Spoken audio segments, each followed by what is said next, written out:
انسان کو خدا نے الگ الگ مذہبوں میں پیدا کیا.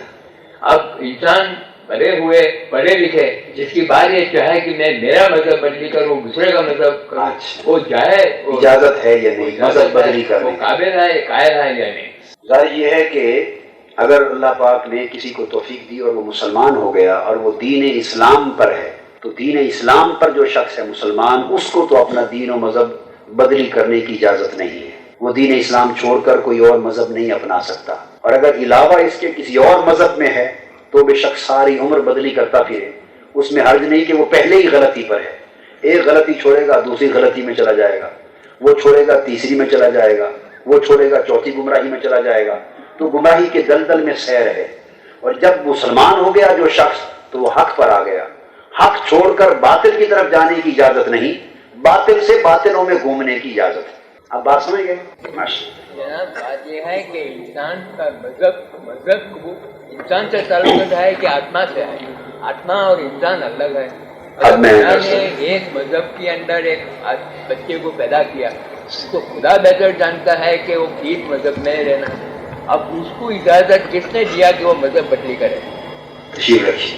گزارش یہ ہے کہ مذہب کی دو قسمیں, ایک الہامی اور ایک غیر الہامی. الہامی مذاہب وہ ہیں جو انبیاء علیہ السلام لائے اور آسمانی کتابیں اور صحیفے ان کے ساتھ نازل ہوئے, اور وہ مذاہب الہامی ہدایت پر ربانی ہدایت پر مبنی ہیں. دوسرے مذاہب وہ ہیں جو غیر الہامی لوگوں نے خود بنائے, جیسے ہندو مت ہے, جین مت ہے, بدھ مت ہے, کنفیوشس وغیرہ. یہ سارے وہ مذاہب ہیں جو انسانوں کے وضع کردہ اور ہیومن فارمولیٹڈ ہیں, ڈیوائنلی ریویلڈ نہیں ہیں.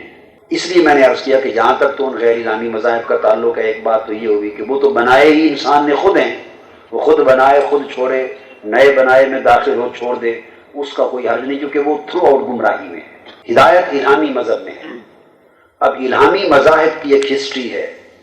انبیاء علیہ السلام کی بعثت کا سلسلہ ختم ہو چکا اور الہامی مذاہب میں آخری مذہب اور آخری دین قیامت تک کے انسانوں کے لیے اللہ نے فرما دیا جیسے وردیت لکم الاسلام دینا. اب قیامت تک مسلمانوں کے لیے اللہ نے دین کو ریکمینڈ کر دیا. اب دین اسلام اللہ نے انسان کو دے دیا. باقی مذہب اس نے اپنی مرضی سے بنائے تھے اور مرضی سے چھوڑے. اسلام انسان نے نہیں بنایا, یہ اللہ نے دیا ہے قیامت تک. تو جس نے اس اسلام کو قبول کیا وہ اللہ کے دین کی حفاظت میں آ گیا. اب جیسے اللہ کے دین کی حفاظت میں آ گیا, اب اس دین کی حفاظت میں اسے رکھنا اسلامک اسٹیٹ کی رسپانسبلٹی ہو گئی, ذمہ داری ہو گئی. سو جو شخص دین اسلام کو چھوڑ کر کسی اور مذہب میں جانا چاہے گا تو یہ اس کا انفرادی فعل تصور نہیں کیا جائے گا کہ مرضی اس کی چلا جائے, نہیں. اب اس کی مرضی اسلام قبول کرنے کے بعد اللہ کی مرضی میں فنا ہو گئی. اب اگر وہ دین اسلام کو چھوڑے گا تو اللہ کا حکم لاگو ہوگا, اور اللہ نے فرمایا کہ یہ حق اور ہدایت کی راہ چھوڑ کر گمراہی کی طرف جانے کی اجازت نہیں. تو اس کے اوپر بین ہے. اب اس کی ریشنل ڈیٹیلز الگ ہیں, میں اس طرف نہیں گیا, بات لمبی ہو جائے گی. اور اس کے اوپر سزا مقرر کی, اس کے اوپر بنیادی طور پر عقلی دلائل بھی ہیں کہ کیوں اللہ پاک نے منع کیا. اس کی میں صرف بہت سے دلائل ہیں مگر ایک ریزن صرف عرض کر دیتا ہوں. ریزنز بہت سے, ایک ریزن, انسان کروڑ سال بھی اپنی عقل اور دانش کو ڈیولپ کرتا رہے تو انسانی عقل و دانش اپنے کلائمیکس پر بھی اگر پہنچے تو وہ الہامی دانش کے برابر نہیں ہو سکتی اور الوہی دانش کے برابر نہیں ہو سکتی. جو رہنمائی اور ہدایت اللہ نے اپنے دین کی صورت میں دے دی اس سے بہتر حق انسان اپنی عقل و خلت کی کاوشوں سے کہیں سے نہیں پا سکتا. لہذا انسان مذہب کیوں تبدیل کرتا ہے؟ حق کی تلاش میں. مذہب میں داخل کیوں ہوتا ہے؟ حق کی تلاش میں. اس کو حق نہیں ملتا پھر وہ چھوڑتا کسی اور میں جاتا, حق نہیں ملتا کسی اور جگہ جاتا. تو مذہب کی تلاش دراصل حق کی تلاش. اب تلاش کرتے کرتے کرتے کرتے سب سے اونچے درجے کا حق اسلام میں آ گیا. تو جب انسان اس حق تک پہنچ گیا جس کی تلاش میں وہ مذہبوں کو تبدیل کرتا پھرتا تھا اور نکلا تھا, اب حق کی منزل کو پہنچ گیا. اب اس منزل کو جب تک اس کا سفر جاری تھا تو he was going onwards, جا رہا تھا, سفر جاری تھا. اب وہ منزل پر پہنچ گیا ہے, منزل سے آگے حق کوئی نہیں ہے. اب یہاں سے بدلے گا تو پلٹ کر واپس آئے گا, اس لیے اس کو مرتد کہا, ردہ کہا, یعنی واپس پلٹنا. کیونکہ اسلام کو چھوڑنا کفر کی طرف واپس, گمراہی کی طرف واپس پلٹنا ہے.